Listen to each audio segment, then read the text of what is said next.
আসসালামু আলাইকুম। সন্ধ্যে ৭টা, বাংলাদেশ বেতার সিলেট।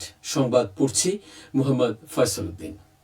নতুন বইয়ের ঘ্রাণে মুখর হয়ে উঠেছে সিলেটের শিক্ষা প্রতিষ্ঠানগুলো। আজ সকালে স্কুলে স্কুলে শিক্ষার্থীদের হাতে নতুন পাঠ্য বই তুলে দেওয়া হয়। বছরের প্রথম দিনেই বই হাতে পেয়ে উচ্ছ্বসিত প্রাথমিক ও মাধ্যমিক স্তরের শিক্ষার্থীরা। কেউ আগ্রহ ভরে পাতা উল্টে দেখছে, কেউ আবার রঙিন মলাটের বই বুকে জড়িয়ে ধরে আনন্দ প্রকাশ করছে।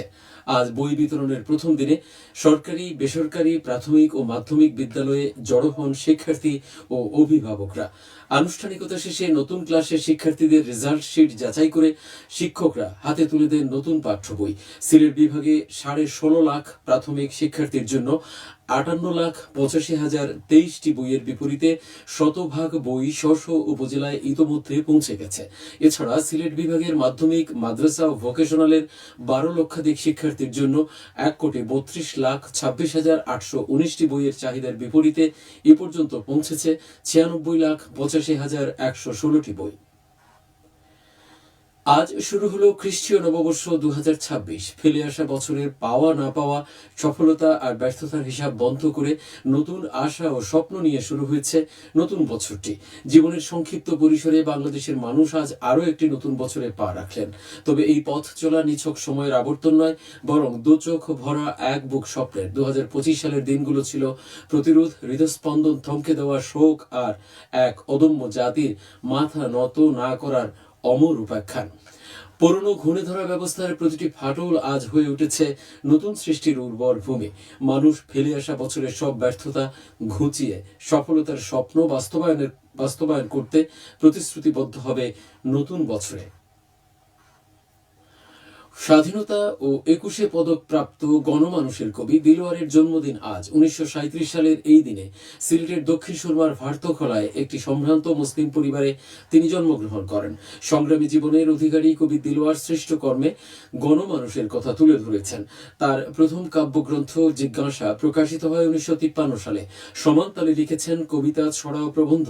একসময় সাংবাদিকতাও করেন। দৈনিক সংবাদের সহকারী সম্পাদক ছিলেন দিলওয়ার। প্রকাশিত উল্লেখযোগ্য গ্রন্থগুলোর মধ্যে রয়েছে ঐক্যতান, পুবাল হাওয়া, উদ্ভিন্ন উল্লাস, বাংলা তোমার আমার, রক্তে আমার অনাদি অস্থি, বাংলাদেশ জন্ম নালিলে।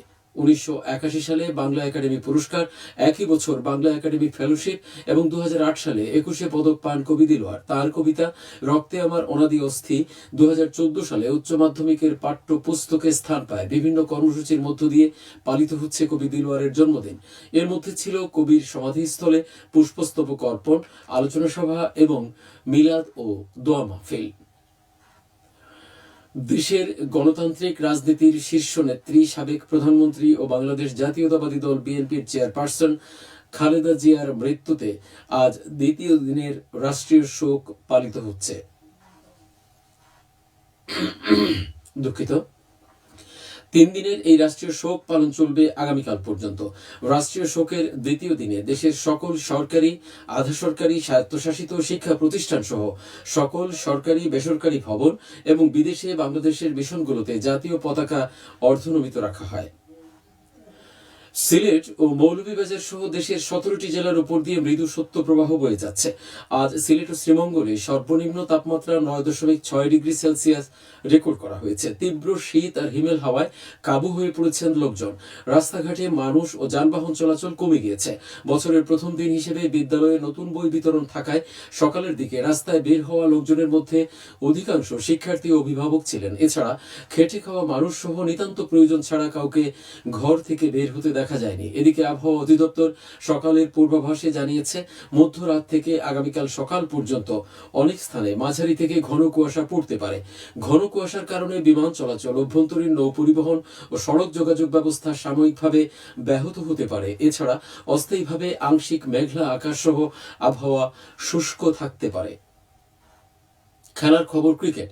সিলেট আন্তর্জাতিক ক্রিকেট স্টেডিয়ামে বিপিএল এর 12তম আসরে স্বাগতিক সিলেট টাইটান্স দ্বিতীয় জয় তুলে নিয়েছে। আজ দিনের প্রথম খেলায় তারা ঢাকা ক্যাপিটালসকে 6 রানে পরাজিত করে। প্রথমে ব্যাট করে সিলেট 5 উইকেট হারিয়ে 173 রান করে। জবাবে ঢাকা ক্যাপিটালস 8 উইকেট হারিয়ে 167 রান করতে সক্ষম হয়। দিনের দ্বিতীয় খেলায় রংপুর রাইডার্স রাজশাহী ওয়ারিয়র্সের বিরুদ্ধে খেলছে। টসে জিতে রংপুর ফিল্ডিং এর সিদ্ধান্ত নেয়।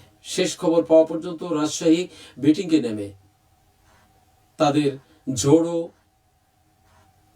বেটিংস অব্যাহত রেখেছে। সুনামগঞ্জের জামালগঞ্জ উপজেলায় অনুষ্ঠিত হয়েছে আজ ক্রীড়া কম্পাস কিডস অ্যাথলেটিক্স প্রতিযোগিতা। উপজেলা মিনি স্টেডিয়ামের প্রতিযোগিতায় বিভিন্ন প্রাথমিক ও মাধ্যমিক বিদ্যালয়ের 350 জন শিক্ষার্থী অংশগ্রহণ করে।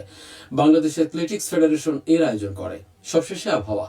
রাত 1টা পর্যন্ত পূর্বাভাসে বলা হয়েছে সিলেট সহ পার্শ্ববর্তী এলাকায় আজ কোনো সতর্কবাণী নেই এবং কোনো সংকেতও দেখাতে হবে না।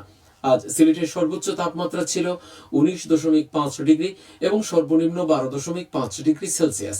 বাতাসে আর্দ্রতা ছিল সকালে 91 এবং সন্ধ্যায় 87%। আগামীকাল সিলেটে সূর্যোদয় হবে 6টা 38 মিনিটে, অস্ত যাবে 5টা 15 মিনিটে। সংবাদ শেষ হলো। পরবর্তী স্থানীয় সংবাদ প্রচারিত হবে আগামীকাল সকাল 8টা 10 মিনিটে।